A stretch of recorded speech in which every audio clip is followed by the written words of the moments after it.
Hey everyone, Dockwell here, and welcome to another video. Today's video is going to be a Slark build for patch 7.33D, and before I get into the actual build for Slark, I just wanted to say that I actually made in-game guides for every single hero in the game, and I made a guide for like every single role they play as well. So it's not just like, oh, this hero really only plays support now. If it ever played mid at one time or still kind of is viable at all, I have a mid guide for that as well. So like I have Lena mid, carry, and support. I have Luna carry and support. I have Lion mid. I have stuff like that is just like a little bit memey one-off builds. And also my builds are mainly to just give you a straightforward understanding of what the ideal is for the hero, because obviously if you go to Dota 2 Pro Tracker, if you go to some of these other places, you'll see a lot of variation based on what the pros think is good for the game. And not only am I taking what the pros say and like what they're doing, that's kind of where I'm basing everything off of, but then I'm tailoring it to,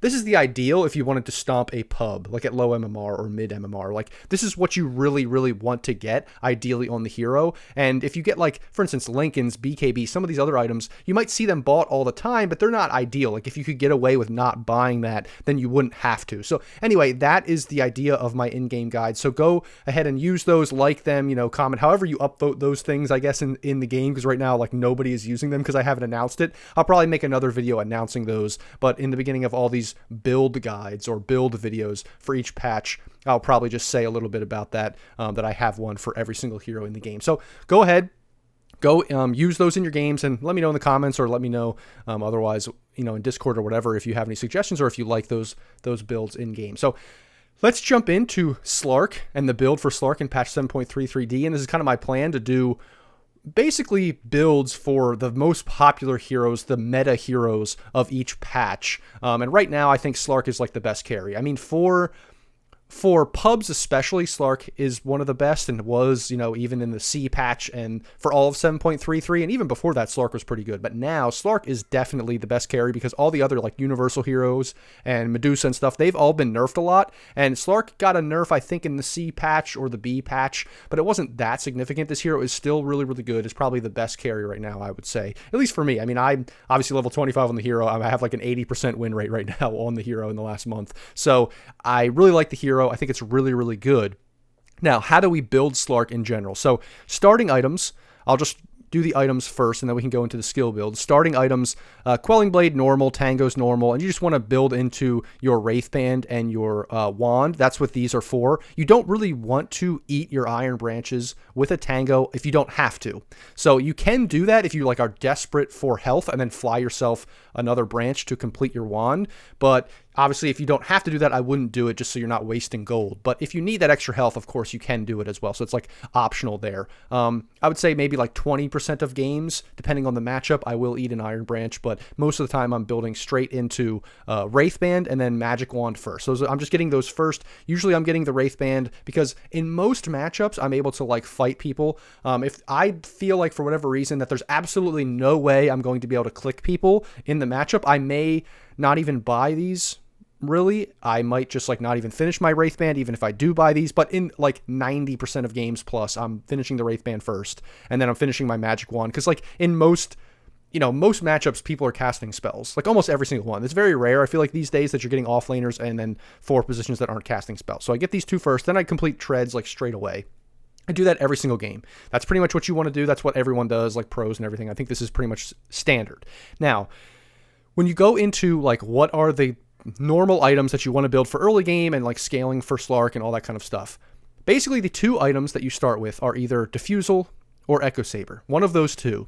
Now, a lot of players at like high MMR especially buy both, and I'm going to tell you right now, for like anybody below 5k MMR, you should not buy both. You just shouldn't, because what makes this hero good and what makes this hero broken are the next 2 items that you're going to buy, Ags and Ags Shard. These 2 items are the reason why this hero is so good, because you're getting 2 pounces that are like double the distance pretty much, and then you get a second ultimate that also can save your team. And this is why the hero is broken, where these 2 items, yes, they're good, they're not bad, of course, but they're not really what makes the hero good. Now, one of the reasons why this hero is good now is because in the recent patch, both of these items upgrade into something else. But buying both of them, I think, just delays your ags and your shards. So you can buy either one.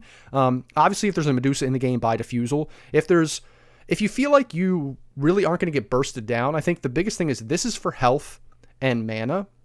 And then this is for being super, super aggressive. So if you're snowballing, if there's somebody that you feel like you can burn their mana and it's really good to burn their mana, like a Medusa or something else like that, and you're like just snowballing the game, you're really aggressive, you're not going to get bursted down. You just feel like they don't have enough burst or anything to deal with you in the early game by Diffusal. But then Echo Saber is like the safe choice. You can always get Echo Saber. You're never going to go wrong with it because it makes you tankier, it gives you mana regen, all that kind of stuff.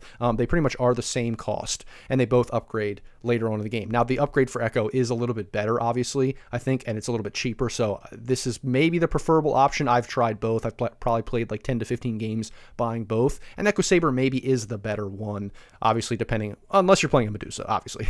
Now we're going straight to Ags, and then straight to Shard. You're just getting these straight up, like, as soon as possible. Now, the one thing I will say is, when you get this first item, you can be more aggressive in the lane. You can, like, fight if you want to, but don't like feed. Basically, the main thing I want to tell you is don't feed.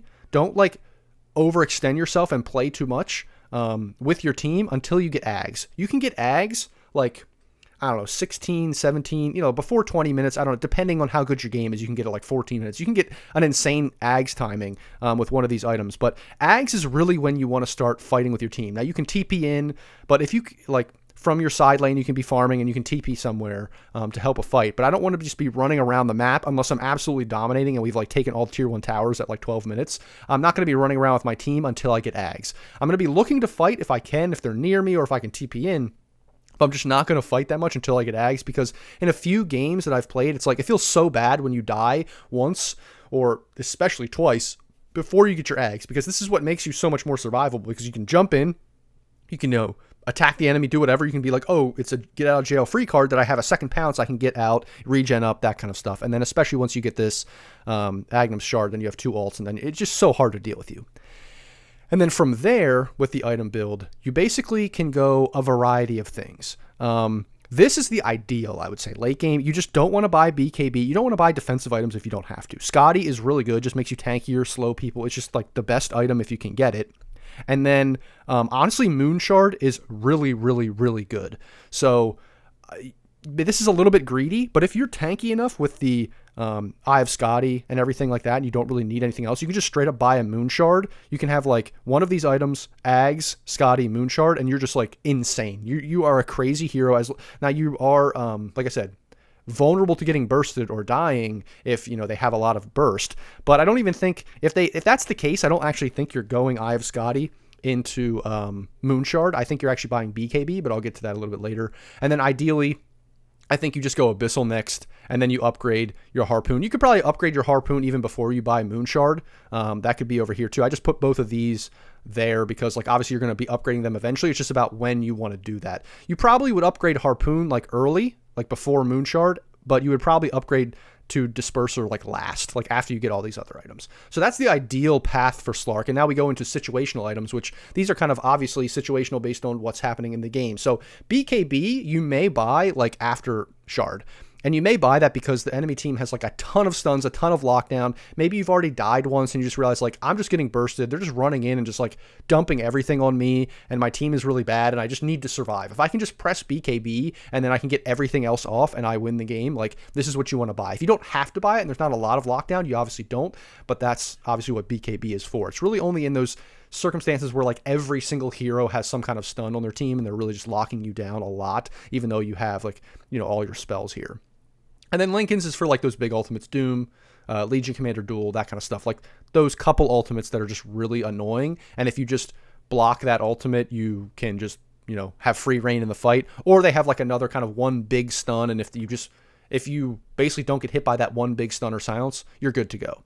And then Silver Edge I don't buy a lot, but it is good if you just want more damage. It's kind of like another like Moonshard. I just think Moonshard's better just because you're getting more stacks, but this is kind of like you don't get any tankiness from it, but you just do way more damage. Obviously, it's good if you need a break. That's the biggest thing too. If you need a break and no one else has a break and it feels like I just need a break in this game, that's what Silver Edge is for. This Nullifier is for if people have Ghost Scepters and all that kind of stuff. Like a lot of people are just buying, there's supports, but also maybe mids are buying Ghost Scepters and Force Staves and all that kind of stuff. Nullifier is good for that. MKB is like against PA or someone else with evasion. Pretty straightforward there. I don't really buy Bloodthorn very much. I don't think that's really something. It's almost like a cheesy, weird item.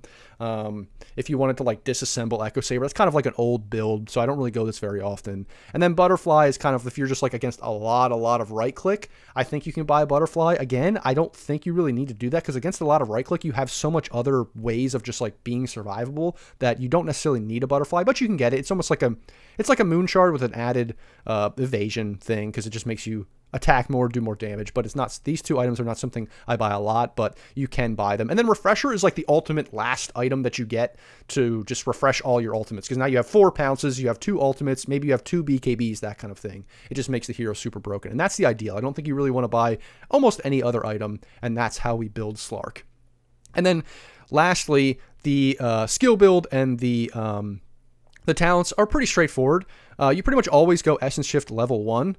And the good thing about this hero, I will say, is that he has very, very good night vision. I don't know what the night vision is, but it's like double what any other hero has. So you can just honestly skill this early. Now, a lot of people would say, oh, don't skill it. Maybe you need pounce. But really what I do is I just, as soon as the game loads, you just run as fast as possible out to your area where the rune is and stuff on your safe lane, and you just start scouting.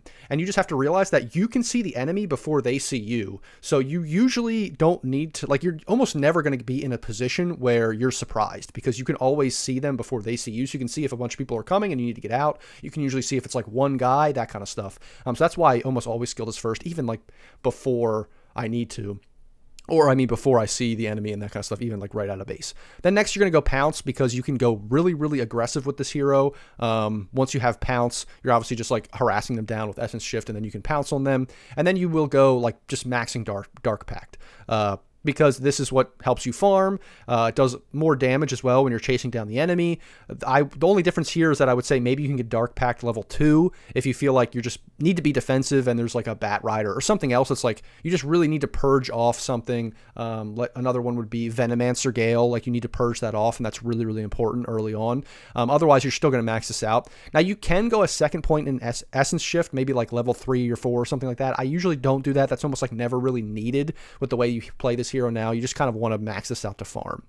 And then obviously you play for your level 6 timing, you get your ultimate, then as long as you didn't like Giga lose the lane, they just basically can't deal with you unless they bring like 4 heroes. They have to bring their mid, maybe even the second support to like deal with you once you have this. It's so hard to kill you unless they have Doom or something like that, like I've said before. And then you're going to max out Pounce because this is obviously going to pair up well with your Agnum Scepter. And then lastly, you're going to max out Essence Shift. This is pretty straightforward. Everyone does this. You get your talents at the the levels 10, 15, 20, 25, and you get your ultimate whenever you are allowed to or able to at 12 and 18. And that's pretty straightforward. And then with the talents, we can actually view what the other ones are, because if you click that there, it'll show you these other ones. You pretty much always get this Dark Pact cooldown because it just helps you farm. That's why you want to get this at 10. You don't delay it at all, and you get this because it will speed up your farm even more. It obviously helps your survivability as well.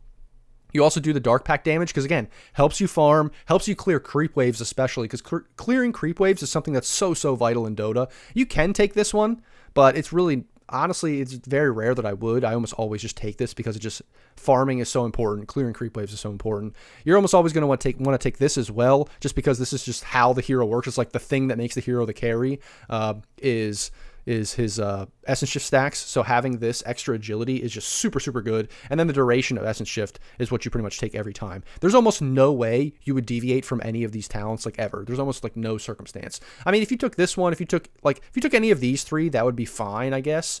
But really, these are all like Shadow Dance talents, and that's not, even though you have 2 of them, it's really not that big of a thing that you would do. It's like not that much of a deviation. You wouldn't really want to do that. So anyway, that's Slark. That's the Slark build for patch 7.33D. Again, I think this hero is like the best carry right now, and that's how I think of him. That's how I would build him. And again, like I said earlier, I made a guide for every single hero in the game, every single role that they play, regardless of whether it's popular or not. You know, like I said, Lion Mid, I have one for that as well. So anyway, as always, guys, like, comment, subscribe. Thanks for watching, and I'll see you in the next video.